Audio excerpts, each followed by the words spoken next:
The United States military is open to discussions regarding the potential escort of Philippine vessels in the contested South China Sea, according to Admiral Samuel Paparo, the head of United States Indo-Pacific Command.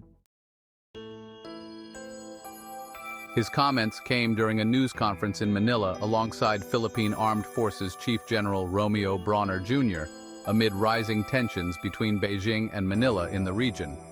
Admiral Paparo's statements offered insight into the perspective of a senior United States military leader regarding a possible operation that could place United States Navy ships in direct conflict with Chinese vessels.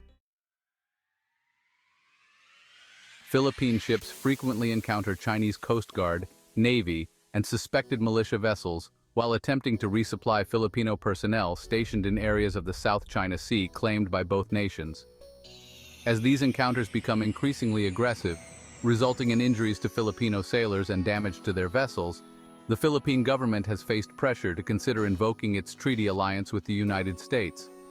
Paparo and Brawner addressed reporters following an international military conference in Manila organized by the United States Indo-Pacific Command, which highlighted China's assertive actions in the South China Sea. The event was attended by military and defense officials, as well as diplomats from the United States and allied nations, but did not include any representatives from China.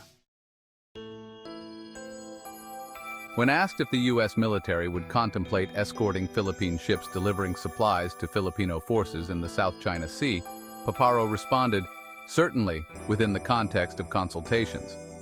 He emphasized that all options available under the Mutual Defense Treaty between the two nations, including the escort of vessels, are reasonable.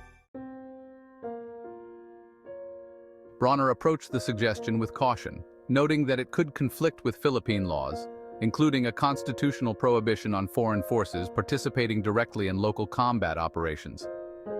The armed forces of the Philippines, as guided by Philippine laws, prioritize self-reliance, Brawner stated. "We will explore all available options to achieve our mission, particularly regarding the resupply and rotation of our troops." He added, "We will seek additional options only when we find ourselves unable to proceed independently." President Ferdinand Marcos Jr. has indicated that there has not yet been a situation that would necessitate activating the treaty, which obligates allies to assist each other in the event of an external attack. President Joe Biden and his administration have consistently reaffirmed their ironclad commitment to defend the Philippines under the 1951 treaty if Filipino forces, ships, or aircraft come under armed attack, including in the South China Sea. Philippine Defense Secretary Gilberto Teodoro Jr. remarked at the conference that China is the biggest disruptor of peace in Southeast Asia and called for stronger international condemnation of its aggressive actions in the South China Sea. This statement followed an incident where China blocked Philippine vessels from delivering supplies to a Coast Guard ship at the disputed Sabina Shoal. In response, Chinese Foreign Ministry spokesperson Lin Jian asserted that the label of undermining peace can never be pinned on China, attributing provocations in the South China Sea to unspecified other actors. Teodoro later told reporters that international expressions of concern regarding China's assertive actions are not enough. He advocated for stronger collective multilateral action against China, suggesting that a United Nations Security Council resolution would be a significant step, though he acknowledged the improbability of this given China's veto power. He also urged the Association of Southeast Asian Nations, or ASEAN, to take a more active role, stating, "To remain relevant and credible, ASEAN cannot continue to ignore China's actions in the South China Sea."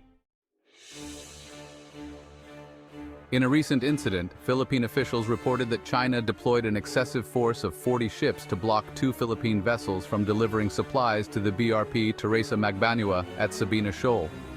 Both nations have accused each other of escalating tensions in this uninhabited atoll, which is a flashpoint in the Spratly Islands, a highly contested area of the South China Sea.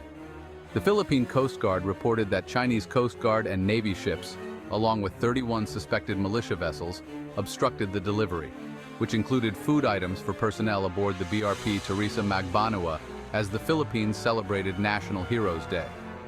In Beijing, China's Coast Guard stated that it took control measures against 2 Philippine Coast Guard ships that intruded into waters near Sabina Shoal, claiming that the Philippine vessels escalated the situation by repeatedly approaching a Chinese ship.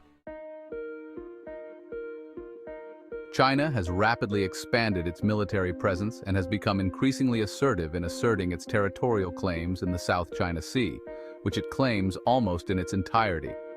This has led to more frequent confrontations, primarily with the Philippines, although other claimants, including Vietnam, Taiwan, Malaysia, and Brunei, are also involved in the long-standing territorial disputes. Separately, Japan's government lodged a protest with Beijing on Tuesday, reporting that a Chinese reconnaissance plane violated its airspace, prompting the deployment of fighter jets.